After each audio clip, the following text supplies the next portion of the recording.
എല്ലാവർക്കും സുഖമല്ലേ? ഇന്നത്തെ നമ്മുടെ റെസിപ്പി സിമ്പിളായിട്ട് ഒരു സ്നാക്കാണ് കേട്ടോ റെഡിയാക്കാൻ പോണ. നല്ല പഴുത്ത ഒരു നേന്ത്രപ്പഴം എടുത്തിട്ടുണ്ട്. അത് ചെറിയ ചെറിയ പീസായിട്ട് നമുക്ക് മുറിച്ചെടുത്തിട്ട് വരാം. നേന്ത്രപ്പഴം ചെറിയ ചെറിയ പീസായി മുറിച്ചെടുത്തു. അത് കൂടാണ്ട് 2-3 സാധനങ്ങളും കൂടി നമുക്ക് വേണം. അത് എന്തൊക്കെയാണെന്ന് കാണിക്കാം. കുറച്ച് ഉണക്കമുന്തിരി, നട്ട്സൊക്കെ നിങ്ങൾക്ക് ഇഷ്ടമാണെന്നുണ്ടെങ്കിൽ ആഡ് ചെയ്യാട്ടോ. ഞാൻ അതൊന്നും ചേർക്കണില്ല. സിമ്പിളായിട്ടാണ് ഞാൻ ഉണ്ടാക്കാൻ പോണേ. 3 ടേബിൾ സ്പൂൺ ചിരകിയ നാളികേരം, 2 ടേബിൾ സ്പൂൺ പഞ്ചസാര. പിന്നെ മെയിനായിട്ട് ഈ സ്നാക്ക് ഉണ്ടാക്കാനായിട്ട് ആവശ്യമുള്ള ഒരു ഇൻഗ്രീഡിയൻ്റ് ആണ് പപ്പടം. ഇത് നമുക്ക് റെഡിയാക്കാൻ നോക്കാം. പാനിലേക്ക് 1 ടീസ്പൂൺ നെയ്യ് ചേർക്കുന്നുണ്ട്. നുറുക്കി വെച്ചേക്കണ പഴം ഇട്ട് കൊടുക്കാം. നെയ്യിൽ പഴം നല്ലോണം വേവിച്ചെടുക്കണം. നല്ല പഴുത്ത പഴമാണെങ്കിൽ പെട്ടെന്ന് നമുക്ക് ഉടഞ്ഞു കിട്ടിക്കോളും പഴം. അപ്പം പഴം നല്ലോണം വെന്ത് ഉടഞ്ഞു വിട്ടാൽ എടുത്തു വെച്ചേക്കണം മുന്തിരി ചേർക്കാം. എടുത്തു വെച്ചേക്കണം നാളികേരം ചേർക്കുന്നുണ്ട്, പഞ്ചസാര എല്ലാം നല്ലോണം മിക്സ് ചെയ്ത് 1 മിനിറ്റ് കുക്ക് ചെയ്യുക.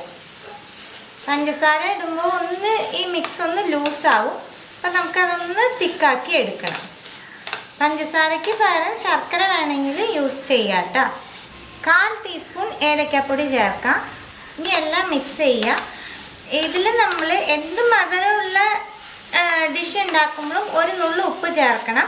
ഇതിൽ നമുക്ക് ഉപ്പ് ചേർക്കേണ്ട ആവശ്യമില്ല. ഓൾറെഡി പപ്പടത്തിൽ ഉപ്പുണ്ടാവും. അത് കാരണം ഈ മിക്സിൽ ഉപ്പ് ചേർക്കണ്ട. എല്ലാം മിക്സ് ചെയ്തു. ഇനി 1 മിനിറ്റ് ഒന്ന് നമുക്കിത് കുക്ക് ചെയ്തെടുക്കാം. മിക്സ് റെഡിയായി.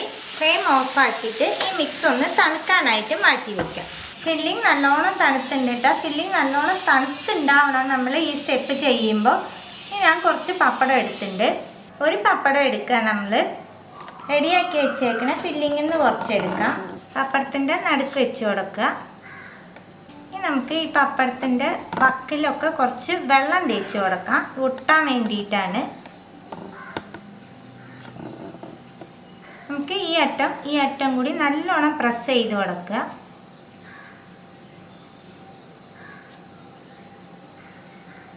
ഇതുപോലെ അമർത്തി പ്രസ് ചെയ്താൽ മതിയിട്ടാ പപ്പടം ഒട്ടിക്കോളും.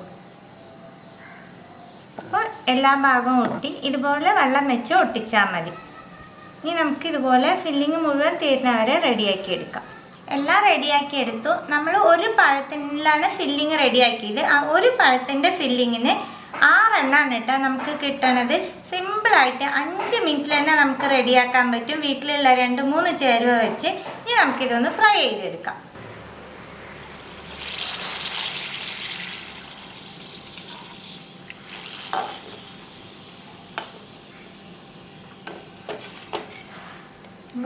ഇത്രയേ ഉള്ളൂ കേട്ടോ. എണ്ണയിൽ ഇട്ട വഴിക്ക് തന്നെ നമുക്ക് റെഡിയാക്കി എടുക്കാൻ പറ്റും.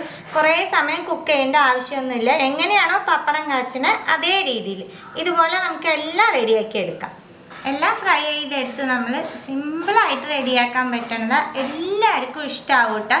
എല്ലാവരും ട്രൈ ചെയ്ത് നോക്കണം. ട്രൈ ചെയ്ത് നിങ്ങളുടെ ഫീഡ്ബാക്കൊക്കെ അറിയിക്കുക. പുതിയൊരു വെറൈറ്റി റെസിപ്പി ആയിട്ട് അടുത്ത വീഡിയോയിൽ കാണാം. See you, by.